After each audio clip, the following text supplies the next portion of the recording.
Solutions. Welcome back. I'm Roald Woods together with Arnold Geertz as we continue round 5 of the ABSA Off-Road Championship here at Sun City. And still racing along the first loop towards the designated service point, Hannes Grobler was in complete control. The burly man was celebrating his 31st year in motorsport in typical fashion, hard and all out.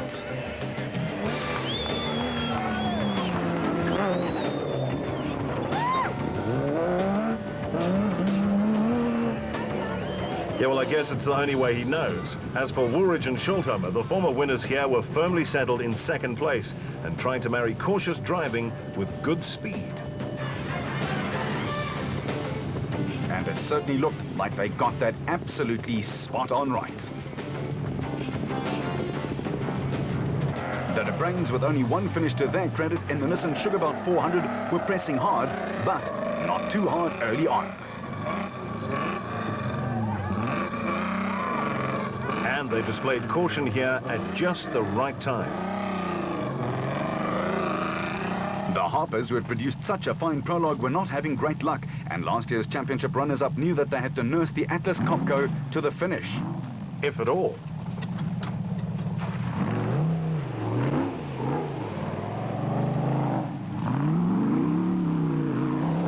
Grenier and Birkenwrong started again and again. It cost them time. Right,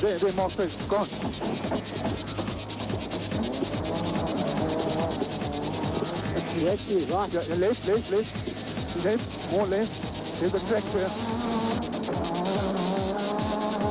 200 crossroads straight. Here's the crossroads straight. While Tollefson and Quinn were having the drive of their lives, they hadn't tasted victory on South African soil yet, but have come close a few times. And they thought Sun City, well, it was a good opportunity. With Cox and Ter Steege attacking this tricky descent and the following ascent with vigor.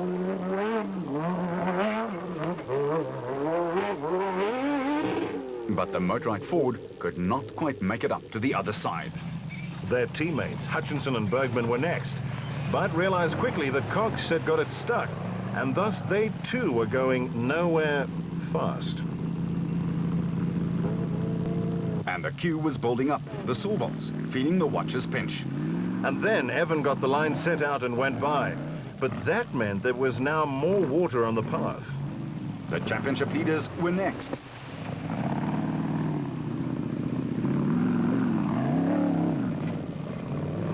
And they got through, but still more moisture on the upslope. And then Whitehouse and Carlson in the Regent Racing Bat. Through, and still Cox was going nowhere. Gibson and Campbell were still 7th in Class A and were exceptionally consistent after almost 200 kilometers of really hard racing.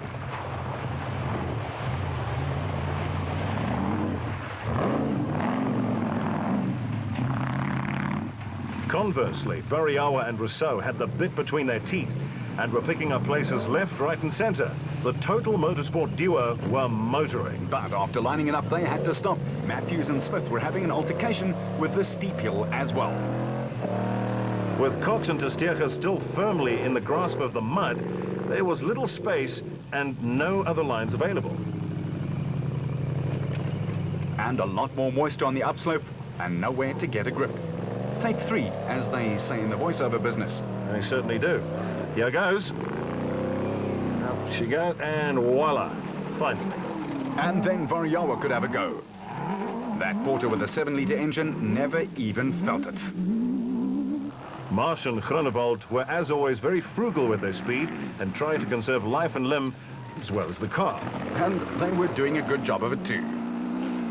In Class P, the brothers White had now taken the lead, and the Rubicon Bat was behaving just the way they wanted it to. Fast, strong, and steady.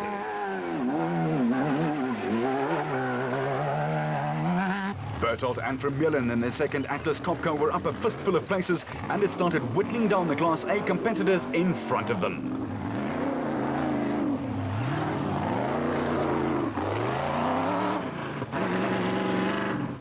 With Ferguson and West taking the Ford Ranger through its paces without pushing it too hard, nor themselves for that matter. Spectators are generously catered for in the Northwest Province, except that is for Jan Kraai, who tried his level best to spray that group with some local mud. Luckily, he came up just short. But in Class B, he was certainly not short of the mark, in the lead, in fact. With their nearest challenger, the Staffix Racing duo of Alistair Stubbs and Peter de Wit, a good 12 minutes behind. And the Zermattans working the Ryobi Nissan hard up the incline that became known as Cox's Hill. The Staffix Viper then had its turn on the slippery slope, but luckily, all's well that ends well. In Class D, it was the defending national champions, Cliff Weichelt, with Nico Els in the jump seat, who were in the lead, and they were ahead by 5 minutes, faster than the Zermattans on the first loop.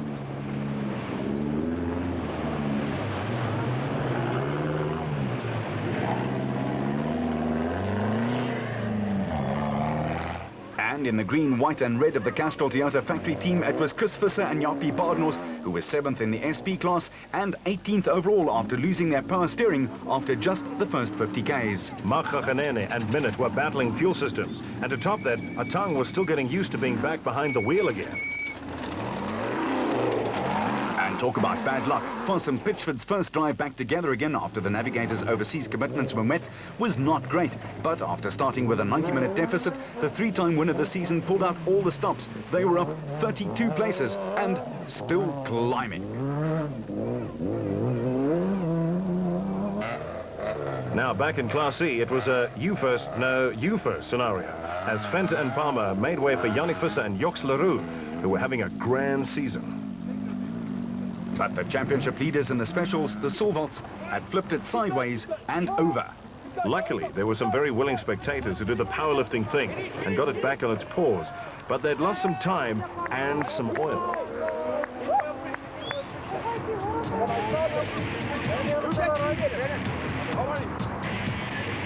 Back at DSP, though, it was Grobler and Moore were looking like they were unbeatable in the Sun City bush and sun.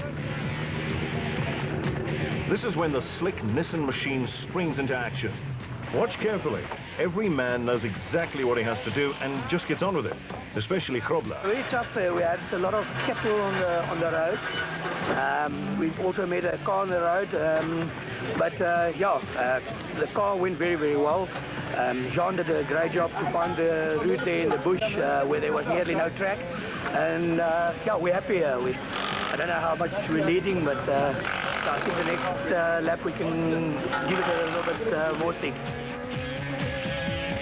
Woolridge and Schulthammer made Ford fans very happy as they sped into DSP, having clocked one of the fastest SP times for the first loop of almost 200 Ks. How was it out there, Kenny? That's nice. Very nice. New terrain. The second part was new terrain. It was very nice. Fortunately, it hasn't been too bad. We've got it. No, it's not too bad. No, the car's perfect. Just looking after it. Thanks. Didier de Bruin couldn't quite say the same. The Toyota was acting up. Dit was so 60 kilos aan die race aan begin, so dit so 130 kilos met die misfire gereis. Maar gelukkig nie papwiele nie en ek dink dit is wat ons posisie behou het. But the bush, dust, water and terrain had taken its toll, and a lot of vehicles hadn't even made the designated service point. For Mark Renier, it was a race of attrition out there.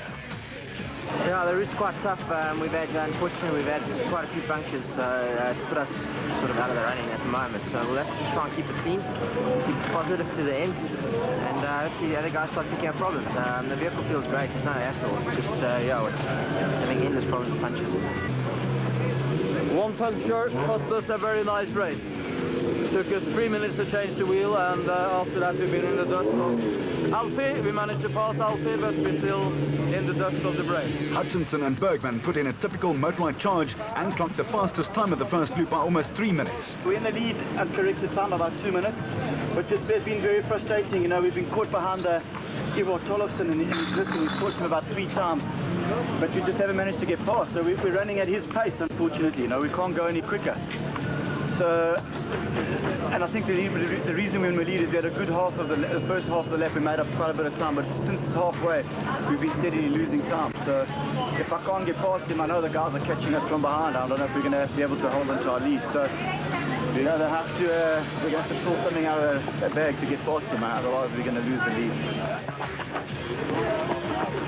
Yeah, very nice. It's rough, but I've lost gears, so I can't change gears. You know, I think the gear selector's gone or something. So, or the cable's stretched, so we're just making it that. But very dusty. Lost a lot of the time, so we're just tracking behind Evan and Stuart. He rolled just before me. But it's tight, it's rough, but it's a good test. For the Total Motorsport team, there was also frustration. No problem. The guys moving smooth. The dust, we can't get past the guys. Better to get Colin Matthews. We are behind him for last 50 Ks. Eventually we got it. So now we've got clean road and hopefully we'll do well. And Shamir, after that good first loop, what are the plans for loop 2? Loop 2, we're gonna just drive as fast as we can. Try and pick up the place. For the rest of the crew still inside the top 10, there was a lot of work to be done inside and outside of the cars. Mechanics had to try and repair, while drivers and navigators knew the hardest part would be to bring the vehicle home in one piece and score some points. And that certainly is the tough part.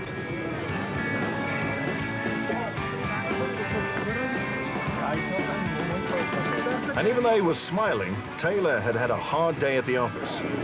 No, we had a brake pipe shear off this morning, about 20 k's in, after making quite good progress. And then we stopped, fixed that, got going again, catching up, and then in the dust of one of the guys that had passed us earlier when we had the brake problem, we got a flat, had to stop, fix that. Then just after that again, another flat.